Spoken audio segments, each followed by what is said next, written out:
রাসূল বলেন আমার উম্মতের মধ্যে আইয়ামে জাহিলিয়াতের 4টে জিনিস এখনো রয়ে গেছে, লা ইয়াতরুকুহুন্না, তারা এখনো ছাড়তেছে না। জিহালাতের যুগে যেগুলো করা হতো, 1 নম্বর কি? 1 নম্বর হলো আল ফাখরু ফিল আহসাব, বংশ নিয়ে আভিজাত্য নিয়ে গৌরব করা। আছে না নাই? উনি কোন বংশের ছেলে, উনি অমুক বংশের ছেলে। বংশ দিয়ে কি কাম? তোমার কর্ম দিয়ে বিচার। তুমি কোন বংশের আমার দেখার দরকার নাই, তুমি কার নাতি কার ছেলে বোঝার দরকার নাই। তোমার ক্রেডিট, তোমার কৃতিত্ব, তোমার কর্ম কি, সেটা হলো দেখার বিষয়, সেটা হলো দেখার বিষয়। আল্লাহ নবী বলে এটা ছিল মূর্খ যুগের কথা, বংশ নিয়ে গৌরব করত। এই খারাপ কাজটা আজও কিছু মানুষের মধ্যে রয়ে গেছে। আরেকটা হলো ওয়াত্তানু ফিল আনসাব, বংশ নিয়ে তুচ্ছ করা। ও নিচু বংশের লোক, ও রিক্সা চালক, এজন্য ওর সামনে দেয়া যাবে না। ও গরিবের ছেলে, এজন্য ওর ডাকা যাবে না। এই যে যে বংশকে তুচ্ছ মনে করে, এটা জাহেলিয়াতের যুগের কথা। ওয়াল ইসতিসকাউ বিন নুজুম, নক্ষত্রের মাধ্যমে বৃষ্টি চাওয়া। ওয়ান নিয়াহা, কেউ মারা গেলে কষ্ট আসলে কান্নাকাটি, লাফালাফি, চিল্লাচিল্লি করে, এটা আছে না নাই? এই কাজগুলো করতো জিহালাতের যুগে। এবং অন্য জায়গার মধ্যে আছে সূরাতুল মায়েদার 50 নম্বর আয়াত, আফা হুকমুল জাহিলিয়াতি ইয়াবগুনা ওয়া মান আহসানু মিনাল্লাহি হুকমান লিকাউমি ইউকিনুন। আল্লাহ পাক বলেন তারা কি জাহিলিয়াতের বিচার ফয়সালা চাচ্ছে? আরে আল্লাহর চাইতে ফয়সালাকারী আর কে ভালো হতে পারে? ওই জাহিল যুগে কোনো বিচার আচার ছিল না। ওই সময় কি করতো, বিবাহর কয়েকটা পদ্ধতি ছিল, তার মধ্যে দু একটা বলি।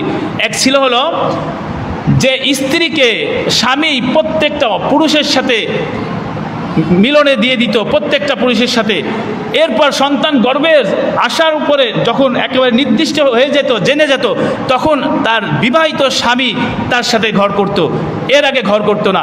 এরপর যখন বাচ্চা আসবে, এরপরে যাদের সাথে সে মিলছে প্রত্যেককে ডেকে ওই মহিলা যাকে সম্বোধন করে বলবে এটা আপনার সন্তান, তার সন্তান বলে সমাজে মেনে নেবে।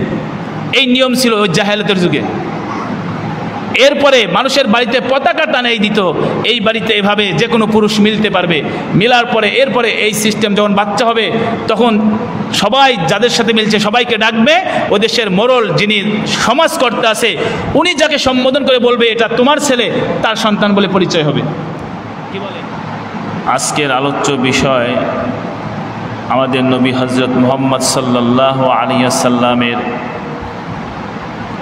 জন্মের আলোচনা, জন্ম বৃত্তান্ত বা জন্মের মুহূর্তে কি হয়েছে, রাসূলুল্লাহ সাল্লাল্লাহু আলাইহি সাল্লামের জন্মের পূর্বে এই পৃথিবীর অবস্থা কেমন ছিল।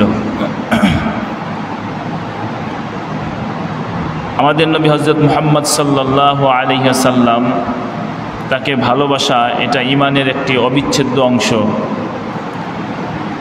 যদি নবীকে কেউ ভালো না বাসে তাহলে তার ঈমান থাকবে না। এবং নবীকে ভালোবাসার সাথে সাথে তার অনুসরণ করা, যেগুলোর ব্যাপারে রাসূলুল্লাহ সাল্লাল্লাহু আলাইহি ওয়াসাল্লাম আদেশ করেছেন সেগুলো মেনে চলা, এবং যেগুলোকে তিনি নিষেধ করেছেন সেগুলোকে ছেড়ে দেওয়া, এটা ঈমানের জন্য একটি অনিবার্য অংশ। যেমন আল্লাহ সুবহানাহু ওয়া তাআলা পবিত্র কোরআনের মধ্যে বলেন, মা আতাকুমুর রাসূলু ফাখুযুহু ওয়া মা নাহাকুম আনহু ফান্তাহু। রাসূল যে বিষয়গুলো নিয়ে এসেছে সেগুলো তোমরা গ্রহণ করো, আর যেগুলোকে রাসূল নিষেধ করেছেন, ছাড়তে বলেছেন, সেগুলোকে তোমরা ছেড়ে দাও। তাহলে রাসূলুল্লাহ সাল্লাল্লাহু আলাইহি সাল্লামের আদেশ মানা জরুরি, আর রসুলের নিষেধ, যেটা নিষেধ করেছেন সেটা ছেড়ে দেওয়াও জরুরি। আল্লাহর হুকুম যেমন মানা জরুরি, রসুলের আদেশ মানাও জরুরি। কেন? রাসূলুল্লাহ সাল্লাল্লাহু আলাইহি ওয়াসাল্লাম কোনো কথা নিজের থেকে বলতেন না। ওমা ইয়ানতিকু আনিল হাওয়া ইন হুয়া ইল্লা ওয়াহয়ু ইউহা। রাসূলুল্লাহ সাল্লাল্লাহু আলাইহি ওয়াসাল্লাম কেবলমাত্র ওহীপ্রাপ্ত হয়েই কথা বলতেন। আল্লাহর উপর থেকে আল্লাহ সুবহানাহু ওয়া তাআলা যা ওহী করতেন সেগুলোই মানুষকে জানাতেন। এবং রাসূলুল্লাহ সাল্লাল্লাহু আলাইহি সাল্লামের ভালোবাসা আমাদের মধ্যে কেন থাকবে না? যদি নাই থাকে তাহলে তো সে মুক্তিও পাবে না। যে ব্যক্তির মধ্যে রাসূলুল্লাহ সাল্লাল্লাহু আলাইহি সাল্লামের ভালোবাসা নাই সে নাজাত পাবে না। রাসূলুল্লাহ সাল্লাল্লাহু আলাইহি সাল্লামকে অবশ্যই ভালোবাসতে হবে, রাসূলের উপরে তার জানের চাইতেও বেশি ভালোবাসতে হবে। রাসূলুল্লাহ সাল্লাল্লাহু আলাইহি ওয়াসাল্লাম বলেন বুখারী মুসলিমে, قال رسول الله صلى الله عليه وسلم لا يؤمن أحدكم حتى أكون أحب إليه من والده وولده والناس أجمعين। নবী বলেন, যতক্ষণ পর্যন্ত তোমরা তোমাদের পিতামাতা এবং তোমাদের সন্তানাদি থেকে এবং সমস্ত মানুষ থেকে আমি মুহাম্মদ সাল্লাল্লাহু আলাইহি ওয়াসাল্লামকে ভালোবাসবে না বাসবে, তাদের থেকে বেশি ভালো না বাসবে, ততক্ষণ পর্যন্ত তোমরা পূর্ণ ঈমানদার হতে পারবে না। তাহলে ঈমানকে পূর্ণ করার জন্য নিজের পিতামাতা এবং সন্তানের চাইতেও রসুলের ভালোবাসা বেশি থাকা লাগবে। যার দিলের মধ্যে রসুলের ভালোবাসার থেকে অন্য কোনো মানুষের ভালোবাসা বেড়ে যায় তাহলে তার ঈমান পূর্ণাঙ্গ নয়। এবং রসুল অন্য জায়গায় বলেন, লা ইউমিনু আহাদুকুম হাত্তা ইয়াকুনু হাওয়াহু তাবআন লিমা জিতু বিহি। যতক্ষণ পর্যন্ত তোমরা আমার আনিত আদেশের তাবে অনুসারী না হবে ততক্ষণ পর্যন্ত তোমরা ঈমানদার হতে পারবে না, পূর্ণ ঈমানদার হতে পারবে না। তাহলে জান্নাত নির্ভর করে রাসূলুল্লাহ সাল্লাল্লাহু আলাইহি সাল্লামের ভালোবাসা, রসুলের অনুসরণ করার উপর। আমার ঈমান নির্ভর করে রসুলের অনুসরণ করার উপর। তাহলে যার উপরে আমার ঈমান, আমল, দুনিয়া আখিরাত নির্ভর করে তার সম্পর্কে কি আমাদের জানা দরকার না? তার সম্পর্কে অবশ্যই আমাদের জানা দরকার। আমি নবীকে ভালোবাসি, নবীকে মহব্বত করি, কিন্তু নবীকে চিনলাম না, নবীর নাম জানি না, জন্মস্থান জানি না, কি করেছে, কখন কি হয়েছে, তার জীবনীটা আমার সামনে নাই, তাহলে নবীকে সে কেমনে ভালোবাসে? এই জন্য আমাদের প্রত্যেকটা মুসলিমের প্রয়োজন প্রত্যেকের ঘরে সিরাতুন নবী, নবীর জীবনী রাখা। প্রত্যেকের ঘরে এক একটা করে নবীর জীবনী ক্রয় করে ঘরে রাখা। ছেলে, মেয়ে, স্ত্রী, বউ যারা আছে সবাইকে ওই বই পড়া, পাঠ করা, যে আমাদের নবীর জীবনটা কেমন ছিল, জন্ম থেকে মৃত্যু পর্যন্ত তার সম্পর্কে জানা। কত উপন্যাস, কত রকমের বই, কত রকমের ইতিহাস তো আমরা জানি, স্টাডি করি, কিন্তু নবীর জীবনী অনেকেই আমরা জানি না। অথচ হাজার হাজার রকমের ভাষায় নবীর জীবনী লেখা হয়েছে, লক্ষ লক্ষ বই নবীর জীবনী লেখা হয়েছে, শুধু নবীর জীবনীর উপর লিখছে এরকম লক্ষ লক্ষ বই আছে। ওই জন্য সম্মানিত হাজিরিন, সেই নবীর জীবনী আমরা অবশ্যই মনোযোগ সহকারে শুনবো, আলোচনা করব, জানবো, একে অপরের সাথে শেয়ার করব। আমাদের নবীর জন্ম থেকে মৃত্যু পর্যন্ত পুরা জীবনটাই আমাদের জন্য ঈমান। আল্লাহ সুবহানাহু ওয়া তাআলা কুরআনুল কারীমে সূরাতুল আহজাবের 6 নম্বর আয়াতের মধ্যে বলেন, আন-নাবিয়্যু আওলা বিল মুমিনিনা মিন আনফুসিহিম। নবী তো মুমিনদের নিকটে তাদের জানের চাইতেও বেশি ঘনিষ্ঠ। সুবহানাল্লাহ। আমি আশিকে রসুল, আমি নবীকে ভালোবাসি, নবীকে মহব্বত করি, আল্লাহ পাক সেটার সনদ দিচ্ছেন। ভালোবাসাটা হলো এমন যে নিজের জানের চাইতেও নবীকে তার ঘনিষ্ঠ মনে করতে হবে। তার মানে হলো নবীর ইজ্জতের উপরে কেউ যদি হামলা করে, নবীর কথা নিয়ে কেউ যদি কটূক্তি করে, নবীর চরিত্র নিয়ে কেউ যদি বৃদ্ধাঙ্গুল দেখায়, তার উপরে সাথে সাথে জবাব দিতে হবে। এটা হলো নবী প্রেমিকের দায়িত্ব। আমি নবীকে ভালোবাসলাম, আমরা নবীকে ভালোবাসলাম, অথচ নবীর চরিত্র নিয়ে মানুষ টানা হেঁচড়া করছে, আমি বসে আছি, তাহলে সে কিন্তু নবী প্রেমিক নয়, সে হলো সুবিধাবাদী। নবী প্রেমিক সেজে আছে যে আমি নবীকে ভালোবাসি। আরে নবীকে ভালোবাসলে তো তোমার জানটা দিয়ে হলেও নবীর ইজ্জত রক্ষা করতে হবে, জানটা দিয়ে হলেও নবীর সম্মান রক্ষা করতে হবে। এ হলো নবী প্রেমিক। আর আল্লাহ পাক এটাই বলছেন যে নবী যতক্ষণ পর্যন্ত তোমার জানের চাইতেও ঘনিষ্ঠ মনে না হবে তুমি পূর্ণ ইমানদার না, তুমি ধোঁকাবাজ ইমানদার।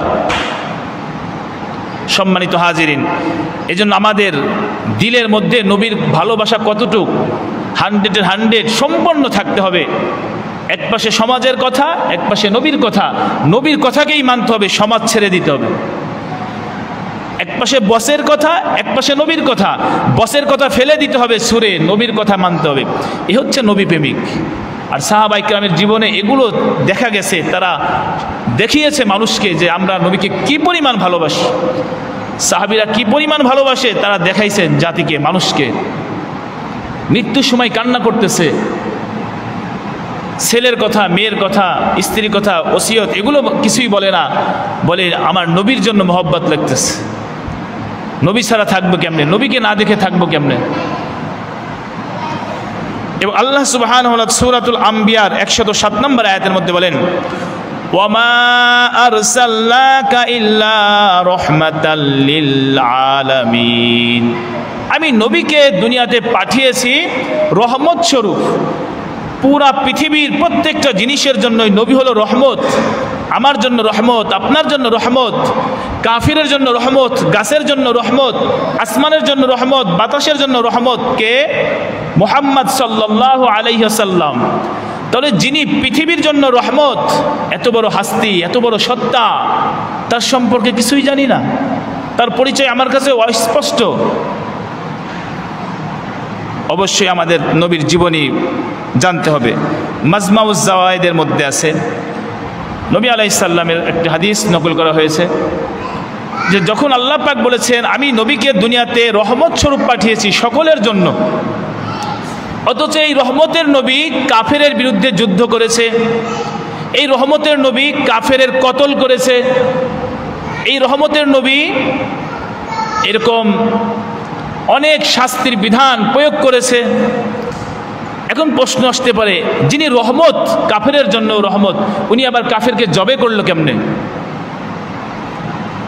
যিনি রহমত উনি তো দয়াশীল, তার ভিতর তো এই আঘাত, মারামারি, পিটাপিটি এটা থাকবে না।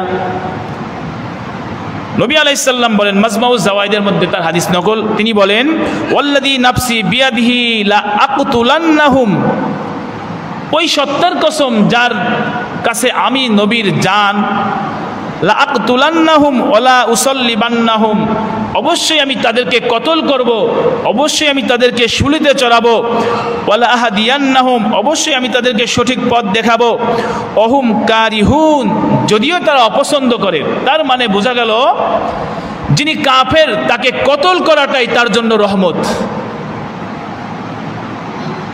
আল্লাহ নবী এক হাদিসের মধ্যে বলেছেন তুমি তোমার ভাইকে সাহায্য করো, জালেমকেও সাহায্য করো, মাজলুমকেও সাহায্য করো।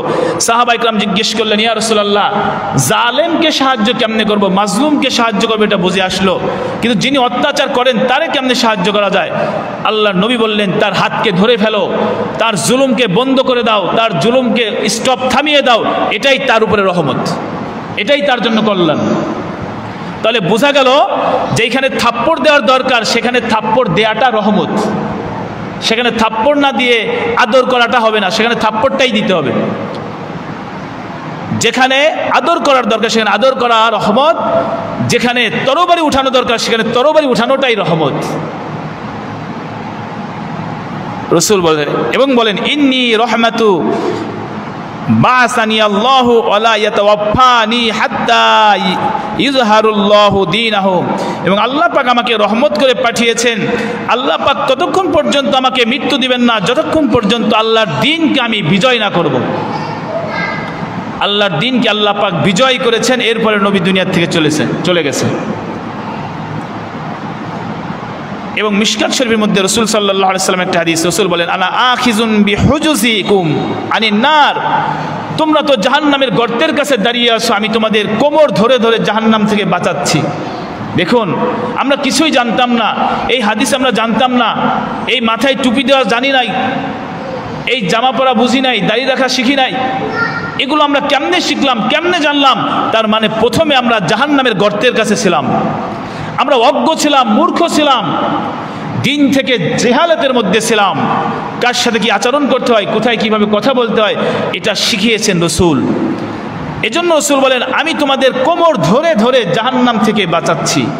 বলুন, যিনি আমাদেরকে জাহান্নাম থেকে জান্নাতের দিকে টেনে নিয়ে যাচ্ছেন, তার জীবনী জানা দরকার আছে না? এবং আল্লাহ সুবহানাহু ওয়া তাআলা প্রত্যেকটা নবীকে একটি দোয়ার জন্য সুযোগ দিয়েছিলেন। প্রত্যেক নবীরই দোয়া আল্লাহ পাক কবুল করেন, তবে যে কোনো সময় যে কোনোভাবে দোয়া করলেই আল্লাহ কবুল করেন নাই। অনেক নবীর অনেক দোয়াই কি করেন নাই, কবুল করেন নাই। কিন্তু একটা দোয়ার ব্যাপারে আল্লাহ পাক বলেছেন, সমস্ত নবীরই একটা দোয়া আমি দিলাম, সে যে কোনো অবস্থায় যেভাবে যা চাইবে সেটাই দেওয়া হবে। সমস্ত নবী তারা এই দোয়াগুলো দুনিয়ার থেকেই করেছেন আল্লাহর কাছে। যেমন নূহ আলাইহিস সালাম বলেছেন, আমার এই উম্মতে কাফেরের বাচ্চারা একটাও দিন মানতেছে না, আল্লাহ সবগুলোকে ধ্বংস করে দেন। 950 বছর দাওয়াত দিয়েছে, একটাও নামাজ পড়তে আসে না, তাও দিন মানে না, আল্লাহর হুকুম মানে না। নূহ আলাইহিস সালাম বদদোয়া দিলেন, আল্লাহ এদেরকে সবগুলো ধ্বংস করে দেন, এদের বাঁচাই রাখেন না। আল্লাহ পাক একেবারে শিশু বাচ্চাকে তিনি সবগুলো ধ্বংস করে দিছে, লাগবে না এগুলো একটাও। তো এভাবে প্রত্যেকটা নবীকে আল্লাহ পাক দিয়েছেন। এখন যখন হযরত মুহাম্মদ সাল্লাল্লাহু আলাইহি সাল্লামের ব্যাপারেও এরকম একটি দোয়া আছে, তো এই দোয়াটা যখন রাসূলুল্লাহ সাল্লাল্লাহু আলাইহি সাল্লামের ব্যাপারে আসলো, রাসূলুল্লাহ সাল্লাল্লাহু আলাইহি সাল্লাম তখন কিন্তু দুনিয়াতে থাকা অবস্থায় এই দোয়াটা করেন নাই। রসুলের অনেক বিপদ গেছে দুনিয়া, ইচ্ছা করলে সেটা করতে পারতেন। যেমন তায়েফের ময়দানে রসুলকে ঢিলেছে, পাগল বলেছে, থুথু দিয়েছে। রসুল যদি বলতেন আল্লাহ আমাকে রক্ষা করেন, সাথে সাথে রক্ষা, কিন্তু রসুল ওই দোয়াটা করেন নাই, দোয়াটা রিজার্ভ রেখেছেন। রসুল মক্কা থেকে মদিনায় চলে গেছেন, 3 দিন গুহায় পলায়ন ছিল, ওই দোয়াটা করেন নাই। উহুদের ময়দানে দান্দান মোবারক শহীদ হয়েছে, হেলমেট মাথার মধ্যে ঢুকে গেছে, ওই দোয়া করেন নাই, দোয়াটা রেখে দিছে যে এমন একটি দোয়া যে অবস্থায় যেভাবে চাবে সেভাবেই আল্লাহ দিবেন। তাহলে সেটা কি? নবী আলাইহিস সালাম বলেন, লিকুল্লি নাবিয়্যিন দাওয়াতুম মুস্তাজাবাতুন ফাতাআজ্জালা কুল্লু নাবিয়্যিন দাআতাহু ফি উম্মতিহি। প্রত্যেকটা নবী তাদের উম্মতের ব্যাপারে সেই দোয়া করে ফেলেছে, কিন্তু ওয়া ইন্নী ইখতাবাতু দাওয়াতি, কিন্তু আমার যে দোয়াটা সেটা আমি এখনো করি নাই, সেটা রেখে দিয়েছি। কেন? শাফাআতাল লিউম্মতি ইয়াউমাল কিয়ামা, সেটা আমার দোয়া রেখে দিয়েছি কিয়ামতের জন্য। কিয়ামতের মাঠে আমার একটা উম্মতকেও আমি জাহান্নামে যেতে দেব না। সুবহানাল্লাহ। নবী কি বলছেন? আমার একটা উম্মতকেও আমি জাহান্নামে যেতে দেব না, এইটা দোয়া আমি রিজার্ভ রেখেছি। সেই দিন আল্লাহর কাছে চাইবো আমার সব উম্মতকে জান্নাতে নিতে হবে। দেখুন নবী আমার আপনার জন্য কি করলো, আর আমি আপনি তার জন্য কি করছি। তার বাবার নামও জানি না, তার জন্মস্থানও জানি না, তার চরিত্র সম্পর্কে জানি না, তার অর্থনীতি কেমন ছিল, তার পারিবারিক জীবন কেমন ছিল, তার ব্যক্তি জীবন কেমন ছিল জানি না, অথচ উনি আমার আপনার জন্য জান্নাতে নেওয়ার জন্য কি করতেছেন। এখানে একটি প্রশ্ন আছে। এখন অনেকেই তো একেবারে জান্নাতের জন্য প্রস্তুত হয়ে বসে আছি, নবী যেহেতু উম্মতের একটাও জাহান্নামে যাইতে দিবে না, তাহলে তো আমিও তো নবীর উম্মত, আমারও জান্নাতে নিয়ে যাবে, এরকম নাকি? নবী আলাইহিস সালাম অনেক হাদিসের মধ্যে বলেছেন সে আমার উম্মত না, ও আমার উম্মত না, এরকম আছে না নাই? ক্বালা রাসূলুল্লাহ সাল্লাল্লাহু আলাইহি ওয়াসাল্লাম, মান আহদাসা ফি আমরিনা ফালাইসা মিন্না, যে ব্যক্তি আমার শরীয়তের মধ্যে নতুন কোনো বিষয় সংযোজন করলো, যেই কাজ আমি করি নাই কিন্তু উনি করলো, যেই কাজের অনুমতি আমি দেই নাই কিন্তু উনি করছে, ফালাইসা মিন্না, ও আমার উম্মত না। তাহলে সে আমার উম্মত না, তাহলে কিন্তু সে না জান্নাতে যাবে না। কারণ নবী তাকে উম্মত থেকে খারেজ করে দিছে, বের করে দিছে। কারে? যে নাকি সমাজের মধ্যে, রাষ্ট্রের মধ্যে, দিনের মধ্যে নতুন বিষয় আনে। বলে এটা ইসলামে নাই, তাতে কি, করলে তো ভালো, যুগ হিসাবে দরকার। কিন্তু নবী করে নাই, নবীর প্রয়োজন মনে করে নাই, কিন্তু উনি প্রয়োজন মনে করে এটা করলে উনি নতুনভাবে ইসলামে সংযোজন করলো, কিছু বাড়াই দিল, অথবা ইসলামের কিছু জিনিস মাইনাস করলো। এরকম যদি কারো ব্যক্তি থাকে, আল্লাহর নবী বলে সে আমার উম্মতই না, তার জন্য সুপারিশ হবে না। এই জন্য উম্মত হয়ে যদি কবরে যায়, অবশ্যই আল্লাহর নবী সুপারিশ করবেন। তাহলে তার ব্যাপারে আমরা সবাই ইনশাল্লাহ জানার চেষ্টা করব। আজকে থেকে ইনশাল্লাহ আগামী 1 মাস যাবত বা একটু কম বেশি হবে আমরা এই নবীর জীবনের উপর আলোচনা করব প্রত্যেক জুমায়। নবী সম্পর্কে আমাদের কাছে স্পষ্ট হতে হবে আমি কোন নবীর উম্মত, কোন ব্যক্তির উম্মত, কাকে অনুসরণ করা দরকার, তার চরিত্র কেমন ছিল, তার পরিবার কেমন ছিল, তার ছেলে সন্তান কেমন ছিল, তার আত্মীয় স্বজন কেমন ছিল, সে সমাজে কিভাবে চলতো, সে রাষ্ট্র কিভাবে চালিয়েছে, সে মসজিদ কিভাবে চালিয়েছে, সে তার পরিবার কিভাবে চালিয়েছে, প্রত্যেকটা দিক তার থেকে আমার সবক নিতে হবে। নবীকে আল্লাহ পাক যেই মুহূর্তে দুনিয়াতে পাঠাবেন সেই মুহূর্তটা ছিল খুবই খুবই শোচনীয়, অর্থাৎ খুবই গুনাহগারের যুগ। ওই যুগে এমন কোনো অন্যায় ছিল না যে হইতো না। এই জন্য ওই যুগকে সবাই ঐক্যমতে নাম দিয়েছে আইয়ামে জাহিলিয়া, মূর্খের যুগ। ওই যুগটাই, ওই জামানাটাই মূর্খতা ছিল, মূর্খের যুগ। এরা এমন কোনো অন্যায় ছিল না, করতো না। এইরকম একটা যুগের মধ্যে আমাদের নবীকে আল্লাহ পাঠাইছেন। আমরা অনেক সময় বলি সবাই একরকম, আমি আপনি দুইজন, এটা বলে লাভ কি? আর নবী যেই যুগে, যেই সময়, যেই সমাজে, যেই এলাকায় আসলো ওই এলাকার সবাই একদিক, নবী একা একদিক। ওনার বাবা, ওনার চাচা একদিক, ওনার দাদা, নানা, ফুফু যারা আছে সবাই একদিক, শুধু নবী একা একদিক। সারা পৃথিবী একদিক, নবী একা একদিক।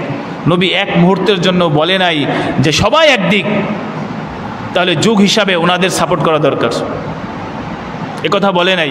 তাহলে আমি আপনি কথা বলার কখনোই সুযোগ নাই যে সবাই এক কথা বলে সমাজের, আমি ভিন্ন কথা বললে এটা মানবে না, মানুক আর না মানুক, শোনে আর না শুনুক, আমাকে সঠিকটাই বলতে হবে। উনি মানলেই আমার কি, না মানলেই আমার কি, উনি আমাকে সাপোর্ট করলেই কি, না করলেই কি। সম্মানিত হাজিরিন, আল্লাহর সন্তুষ্টি যদি আমার আপনার সামনে থাকে, অন্য মানুষের সন্তুষ্টি যদি আমার সামনে না থাকে, তাহলে দেখবেন আপনি কাউকে ভয় পাবেন না। আর যদি মনে হয় অন্যের সন্তুষ্টি দরকার, আল্লাহ নারাজ হোক, তাহলে দেখবেন আল্লাহর অসন্তুষ্টি চলে আসবে। রাসূল সাল্লাল্লাহু আলাইহি সাল্লাম বলেন, লা তাআতা লি মাখলুকুন ফি মাসিয়াতিল খালিক। আল্লাহর অসন্তুষ্টি করে কোনো সৃষ্টিজীবের সন্তুষ্টি অর্জন করা হারাম, অবৈধ। আল্লাহ নারাজ হবে কিন্তু স্ত্রী খুশি হবে, এই খুশি করানোর দরকার নাই। আল্লাহ নারাজ হবে, সমাজ খুশি হবে, এই সমাজের খুশি দরকার নাই।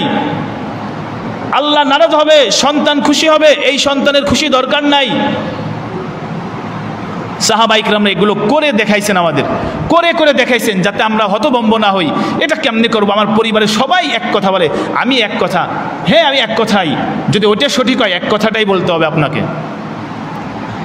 তো রসুলের যুগ, রসুল যেই যুগে আসলেন, শিশু বাচ্চা জন্ম নিচ্ছেন, সেই যুগটা কেমন ছিল সিম্পল একটু উদাহরণ দিব। আল্লাহ পাক সেটা কোরআনের মধ্যে বলেছেন, সূরাতুল ইউনুসের 18 নম্বর আয়াত আল্লাহ তাআলা বলেন, ওয়ায়াবুদুনা মিন দুনিল্লাহি মা লা ইয়াদুররুহুম ওয়া লা ইয়ানফাউহুম ওয়া ইয়াকুলুনা হাউলাই শুফাআউনা ইনদাল্লাহ। নবী যেই যুগে আসতেছেন কেবল শিশু বাচ্চা, ওই যুগের মানুষেরা কি করতো? ইয়াবুদুনা মিন দুনিল্লাহ, তারা আল্লাহ ছাড়া গায়রুল্লাহর পূজা করত। লা ইয়াদুররুহুম ওয়া লা ইয়ানফাউহুম, যেই মূর্তিগুলোর পূজা করত, যার কাছে মাথা নত করত, ওই মূর্তিগুলো তাদের কোনো কল্যাণ আনতে পারতো না, অমঙ্গলও করতে পারতো না। মনীষী পূজা করে, মুসলমানের কাছ থেকে চাল নেয়, টাকা নেয়, তাহলে সাপে কামড় দিবে, বাহ, সাপে কামড় দিবে এই ভয়তে মনীষী পূজা করে মুসলমানের বাচ্চা। সম্মানিত হাজিরিন, সাপের কামড় কি আল্লাহর হুকুম ছাড়া হতে পারে? সাপ কি আল্লাহর হুকুম ওভারটেক করতে পারে? তো আল্লাহ যদি আমার ভাগ্যে সাপের কামড় রাখে, কারো ক্ষমতা আছে বাধা দেওয়ার? আর না রাখলে কেউ দেওয়াতে পারবে? পারবে না। এটাই হলো ঈমান, এটাই হলো ঈমান। আল্লাহ পাক বলে সেই যুগে তারা মূর্তি পূজা করত, গাছ পূজা করত, এরকম বড় ব্যক্তিকে পূজা করত, আর বলতো ওয়ায়াকুলুনা হাউলাই শুফাআউনা ইনদাল্লাহ, এগুলোকে পূজা করলে এগুলো আল্লাহর কাছে আমাদের জন্য সুপারিশ করবে। আল্লাহর হুকুম মানে না, উনি ওনার হুজুরকে পূজা করে। পূজা বলতে উদ্দেশ্য হলো আল্লাহর আদেশকে লঙ্ঘন করে তার ভক্তি করে, এটা হলো পূজা। আপনি হুজুরকে সম্মান অবশ্যই করবেন, কেন করবেন না? আপনি উস্তাদকে সম্মান অবশ্যই করবেন, কিন্তু আপনি এমন সম্মান করবেন না যেই সম্মান করতে গেলে আল্লাহর বিধান লঙ্ঘন হয়ে যায়, আল্লাহর হুকুম লঙ্ঘন হয়ে যায়, এমন ভক্তি করা যাবে না। যেমন কপাল মাথা নত করা যাবে না আল্লাহ ছাড়া, তাহলে বোঝা গেল এই কপালটা আল্লাহ ছাড়া কারো কাছে নত করা যাবে না। রসুলের ওই যুগে এরকম করতো। সূরা যুকরুফের 22 নম্বর আয়াত, বাল ক্বালু ইন্না ওয়াজাদনা আবাআনা আলা উম্মাতিন ওয়া ইন্না আলা আসারিহিম মুহতাদুন। তারা বলতো যে আমরা আমাদের বাপদাদার যার উপরে পেয়েছি, যেই মতের উপরে পেয়েছি, সেটা আমরা ছাড়বো না। আমার বাপ যেই জায়গার মুরিদ, আমি সেই জায়গায় হব, ওইখানে শিরিক থাকলেও হব, নাউজুবিল্লাহ। আমার বাপদাদারা যেইখানকার ভক্ত, আমরা সেইখানকার ভক্ত হব। আমরা বুঝে আসুক আর না আসুক, এটা হলো পাগলামি। ওই যুগের কাফের মুশরিকরা কথা বলতো। সূরা আনফালের 35 নম্বর আয়াত, ওয়ামা কানা সলাতুহুম ইনদাল বাইতি ইল্লা মুকাআউ ওয়া তাসদিয়া। আল্লাহ পাক বলেন ওই যুগের কারো মানুষের কোনো নামাজ ছিল না, তারা বাইতুল্লাহর চতুর্পাশে কি করতো, শীষ বাজাইতো আর হাতে তালি দিত। এই কাবা শরীফ তো আগের থেকেই ছিল। এমন একটা যুগে নবী আসতেছে যেই যুগে শীষ বাজাইতো আর হাতে তালি দিত। আর আমি আপনাদের তো এমন যুগে আসি নেই, আমি আপনাদের তো এমন যুগে আসছি 5 ওয়াক্ত নামাজের আজান হয়, ঠিক কি না? এরপরেও কোন আরে যেমন সমাজ চলবো কেমনে, এর ভিতরে কথা বলবো কেমনে? অথচ নবী যেই যুগে আসলে ওই যুগে নামাজই চেনে না, বাঁশি বাজায়, উলঙ্গ হয়ে তওয়াফ করে, কাপড়ই পরে না, কয় এটাই পবিত্রতা। ওই যুগ থেকে নবী তাদেরকে ভালো পথে নিয়ে আসছে কুরআন দ্বারা। এরপর নবী আলাইহিস সালাম বুখারী শরীফ হাদিস, আরবাউন ফি উম্মতি মিন আমরিল জাহিলিয়া লা ইয়াতরুকুনাহুন্না আল ফাখরু ফিল আহসাব ওয়াত তানু ফিল আনসাব ওয়াল ইসতিসকাউ বিন নুজুম ওয়ান নিয়াহা। রাসূল বলেন আমার উম্মতের মধ্যে আইয়ামে জাহিলিয়াতের 4টা জিনিস এখনো রয়ে গেছে, লা ইয়াতরুকুহুন্না, তারা এখনো ছাড়তেছে না। জিহালাতের যুগে যেগুলো করা হতো, 1 নম্বর কি? 1 নম্বর হলো আল ফাখরু ফিল আহসাব, বংশ নিয়ে, আভিজাত্য নিয়ে গৌরব করা। আছে না নাই? উনি কোন বংশের ছেলে, উনি অমুক বংশের ছেলে। বংশ দিয়ে কি কাম? তোমার কর্ম দিয়ে বিচার। তুমি কোন বংশের আমার দেখার দরকার নাই, তুমি কার নাতি কার ছেলে বোঝার দরকার নাই। তোমার ক্রেডিট, তোমার কৃতিত্ব, তোমার কর্ম কি, সেটা হলো দেখার বিষয়, সেটা হলো দেখার বিষয়। আল্লাহর নবী বলে এটা ছিল মূর্খ যুগের কথা, বংশ নিয়ে গৌরব করত। এই খারাপ কাজটা আজও কিছু মানুষের মধ্যে রয়ে গেছে। আরেকটা হলো ওয়াত্তানু ফিল আনসাব, বংশ নিয়ে তুচ্ছ করা। ও নিচু বংশের লোক, ও রিক্সা চালক, এজন্য ওর সামনে দেয়া যাবে না। ও গরিবের ছেলে, এজন্য ওর ডাকা যাবে না। এই যে বংশকে তুচ্ছ মনে করে, এটা জাহেলিয়াতের যুগের কথা। ওয়াল ইসতিসকাউ বিন নুজুম, নক্ষত্রের মাধ্যমে বৃষ্টি চাওয়া। ওয়ান নিয়াহা, কেউ মারা গেলে, কষ্ট আসলে কান্নাকাটি, লাফালাফি, চিল্লাচিল্লি করে, এটা আছে না নাই? এই কাজগুলো করতো জিহালাতের যুগে। এবং অন্য জায়গার মধ্যে আছে সূরাতুল মায়েদার 50 নম্বর আয়াত, আফা হুকমুল জাহিলিয়াতি ইয়াবগুনা ওয়া মান আহসানু মিনাল্লাহি হুকমান লিকাউমি ইউকিনুন। আল্লাহ পাক বলেন তারা কি জাহিলিয়াতের বিচার ফয়সালা চাচ্ছে? আরে আল্লাহর চাইতে ফয়সালাকারী আর কে ভালো হতে পারে? ওই জাহিল যুগে কোনো বিচার আচার ছিল না। ওই সময় কি করতো, বিবাহর কয়েকটা পদ্ধতি ছিল, তার মধ্যে দু একটা বলি। এক ছিল হলো যে স্ত্রীকে স্বামী প্রত্যেকটা পুরুষের সাথে মিলনে দিয়ে দিত, প্রত্যেকটা পুরুষের সাথে। এরপর সন্তান গর্ভে আসার উপরে যখন একেবারে নির্দিষ্ট হয়ে যেত, জেনে যেত, তখন তার বিবাহিত স্বামী তার সাথে ঘর করত, এর আগে ঘর করতো না। এরপর যখন বাচ্চা আসবে, এরপরে যাদের সাথে সে মিলছে প্রত্যেককে ডেকে ওই মহিলা যাকে সম্বোধন করে বলবে এটা আপনার সন্তান, তার সন্তান বলে সমাজে মেনে নেবে। এই নিয়ম ছিল ওই জাহেলাতের যুগে। এরপরে মানুষের বাড়িতে পতাকা টানাই দিত, এই বাড়িতে এভাবে যে কোনো পুরুষ মিলতে পারবে। মিলার পরে এরপরে এই সিস্টেম, যখন বাচ্চা হবে তখন সবাই যাদের সাথে মিলছে সবাইকে ডাকবে। ও দেশের মোড়ল যিনি সমাজকর্তা আছে, উনি যাকে সম্বোধন করে বলবে এটা তোমার ছেলে, তার সন্তান বলে পরিচয় হবে। কি বলেন? এই তো খারাপ যুগ ছিল। এই যুগকে আল্লাহর নবী এসে পরিবর্তন করেছে। এই যুগের মধ্যে নবী আসছে, জন্মগ্রহণ করছে এই রকম যুগের মধ্যে। তিরমিজি শরীফের মধ্যে আছে, রাসূল সাল্লাল্লাহু আলাইহি ওয়াসাল্লাম বলেন, মান দাআ বিদাওয়াল জাহিলিয়া ফাহুয়া মিন জুসাই জাহান্নাম, যে ব্যক্তি ওই জাহিলিয়াতের সমাজের দিকে মানুষকে ডাকবে সে ব্যক্তি জাহান্নামের মধ্যে অন্তর্ভুক্ত হবে। নাউজুবিল্লাহ।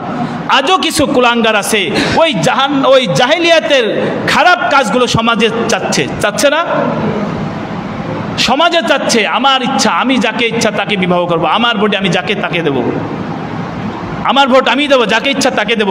এই স্লোগানটা সঠিক না, সঠিক না। কেন? আপনার মত, আপনি ইচ্ছা মতোই যে কোনো মত সমর্থন করতে পারবেন না। বিড়াল, কুকুর, গরু, ছাগল তাদের ব্যাপারে আল্লাহ পাক হিসাব নেবেন না, আমার আপনার ব্যাপারে হিসাব নেবে। আপনি যাকে তাকে সমর্থন করতে পারেন না, যাকে তাকে পক্ষ নিতে পারেন না। পক্ষ নিতে গেলেও ওই আল্লাহর বিধান মেনে পক্ষ নিতে হবে। কাউকে ধিক্কার করবেন, ফেলে দিবেন, সেটাও আল্লাহর বিধান মতো ধিক্কার করতে হবে। আমার মন চাইলো ওরে সমর্থন করলাম, মন চাইলো না করলাম না, এটা তো গরু ছাগলের স্বভাব, বেহুশ মানুষের স্বভাব। সূরা নূহের মধ্যে আছে, আল্লাহ তাআলা বলেন 23 নম্বর আয়াত, ওয়াকালু লা তাযারুন্না আলিহাতাকুম ওয়া লা তাযারুন্না ওয়াদ্দা ওয়া লা সুআআ ওয়া লা ইয়াগুসা ওয়া লা ইয়াউকা ওয়া নাসরা। নূহ আলাইহিস সালামের যুগে ওয়াদ্দা, সুআআ, ইয়াগুসা, ইয়াউকা, নাসরা এগুলো মূর্তির নাম। এই নামের মূর্তিগুলোকে পূজা করতো নূহ আলাইহিস সালামের সময়। এই মূর্তিগুলোর নামে এই রসুলের যুগেও জাহেলরা তারা নাম দিয়ে মূর্তি পূজা শুরু করছে। এগুলো কিন্তু বড় বড় ব্যক্তির নাম ছিল। যেমন উদাহরণস্বরূপ, একটা কলা গাছ দিয়ে কিন্তু কেউ পূজা করে না, করে? কলা গাছের নামে পূজা কেউ করে না, করবে কার নামে? খাজা মঈনুদ্দিন চিশতি রহমাতুল্লাহ আলাইহি, এর নাম দিয়ে মানুষ পূজা শুরু করবে। অমুক বড় হুজুর, এর নাম দিয়ে। কেন? মানুষ ইসলামের কাছে দুর্বল। আপনাকে দাঁড়া করে দিলে মানুষ মানবে না, কিন্তু একজন বড় শায়েখ 70 জন পেশ করবেন। শয়তান তো এভাবেই মূর্তি বানালো। ইব্রাহিম আলাইহিস সালাম মারা গেছে, আহা ইব্রাহিম হলো জাতির পিতা। শয়তানকে কি করবি, এখন তার দেখা যাচ্ছে না, এটা আর্ট কর, এটা চিত্র আঁকা, কমপক্ষে ছবিতে তো দেখা যাবে। ছবি দেখে দেখে শান্তি পায়, ছবি দেখে দেখে শান্তি পায়। এখন আর ছবি ভালো লাগে না, কয় মাটি দিয়ে বানাই ফেলা। এখন মাটি দিয়ে মূর্তি আঁকায় রাখছে। মরে গেছে 100 বছর আগে, ওর মূর্তিটা রাস্তায় ঝুলতেছে, আছে না? এই তো মূর্তি পূজার শামিল। এই ওয়াদ্দা, উসওয়া, ইয়াগুসা, ইয়াউকা, নাসরা এগুলো মূর্তি পূজা করতো জাহেল যুগে। এই যুগেও এরকম কেউ আছে না নাই? মূর্তি বানাই পূজা করতেছে। সম্মানিত হাজির, এগুলো হলো জেহালাতের যুগে। এজন্য আমাদের নবীর জীবনে আমাদের জানা দরকার। সম্মানিত হাজিরিন, আমাদের নবীর নাম কি? মুহাম্মদ। নবীর নাম মুহাম্মদ। নবীর বাবার নাম আব্দুল্লাহ। নবীর বাবার নাম আব্দুল্লাহ, দাদার নাম আব্দুল মুত্তালিব। দাদার নাম আব্দুল মুত্তালিব। আমাদের নবীর মায়ের নাম কি? আমিনা। নবীর মায়ের নাম আমিনা। নবীর নানার নাম ওহাব। নবী কোন বংশে জন্মগ্রহণ করেন? কুরাইশ বংশে। সম্মানিত হাজির, এগুলো আমাদের সবাইকে জানা দরকার। রাসূলুল্লাহ সাল্লাল্লাহু আলাইহি সাল্লামের জন্ম হয় কত সালে? রাসূলুল্লাহ সাল্লাল্লাহু আলাইহি সাল্লামের জন্ম অনেক দ্বিমত আছে, কারণ ফাইনাল কেউ দিতে পারবে না। এটা আমরা গতবারেও বলেছি, কারণ সামনের মাস আসছে রবিউল আউয়াল। যারা নবী প্রেমিক সাইনবোর্ড দিয়ে নবী প্রেমিক বলে, মিলাদ করে নবীকে ভালোবাসে, কিন্তু নবীর ক্যারেক্টার চরিত্র তার জীবনেই নাই, ওর জীবনেই নবীর কোনো সিফাত গুণ নাই। অথচ রবিউল আউয়াল আসলে মিলাদ একদিনও মিস নাই। মিলাদ মানি, অবশ্যই মিলাদ মানা ফরজ। কেন? মিলাদ মানে জন্ম। আমরা যদি নবীর জন্মই না মানি, তার সত্তা মানা হয় নাকি? কি বলেন? নবীর জন্ম না মানলে তার ব্যক্তি মানবো কেমনে? মিলাদ মানে জন্ম সময়। নবী আলাইহিস সালামের জন্ম হলো, একটা মত হলো এরকম যে 571 খ্রিস্টাব্দে 22 এপ্রিল সোমবার, 571 খ্রিস্টাব্দে 22 এপ্রিল সোমবার। তার মৌত হলো 632 খ্রিস্টাব্দে 6 জুন সোমবার। তাহলে হিজরি তো বললাম না, বলে হিজরি তখন ছিল না, এই আরবি সন ছিল না। আরবি সন শুরুই হয়েছে নবীর হিজরত করার পর। তার মানে নবী যখন জন্ম নিচ্ছে তখন খ্রিস্টানদের সাল ছিল। এই যে আমরা যে ইংলিশ সাল বলি, এটা কিন্তু খ্রিস্টানদের সাল। যে দেশেই ব্যবহার করুক, এটা খ্রিস্টানদের কালচার, খ্রিস্টানদের হিসাব, কিন্তু আমরা করি। তো যাই হোক, এই এপ্রিল মাসের 22 তারিখে নবীর জন্ম হয়। চাঁদের হিসাবে নবীর তার হায়াতের বয়স ছিল 63 বছর 4 দিন। চাঁদের হিসাব আর সৌরবর্ষ অর্থাৎ ইংরেজি তারিখ আর চাঁদের তারিখ ভিন্ন। কারণ ইংরেজি তারিখে 31 মাস আছে, আরবিতে 31 মাস নাই, 28 মাস নাই আরবিতে, 29 আর 30।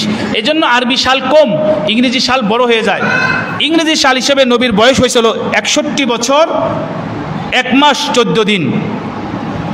নবী আলাইহিসসালামের থেকে ইব্রাহিম আলাইহিসসালামের দূরত্ব ছিল 2585 বছর 7 মাস 20 দিন।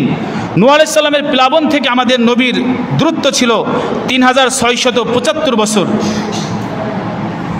নবীর হায়াতের পুরা সময় যদি হিসাব করা হয় তাহলে হবে 22,330 দিন 6 ঘন্টা। 22,330 দিন 6 ঘন্টা নবী হায়াত পেয়েছিলেন। সম্মানিত হাজিরিন, আমরা প্রতি জুমায় নবীর জীবন বৃত্তান্ত ইনশাআল্লাহ শেষ পর্যন্ত একেবারে তার মওত পর্যন্ত আলোচনা করার চেষ্টা করব। আজও আমরা নবীর জন্মের কাছে আসতে পারিনি, কেবল তার জন্মের পূর্বাভাস দিয়েছি। আল্লাহ তাআলা আমাদের সকলকে আমল করার তৌফিক দান করুক। আমিন ওয়া আখিরু দাওয়ানা আলহামদুলিল্লাহি রাব্বিল আলামিন।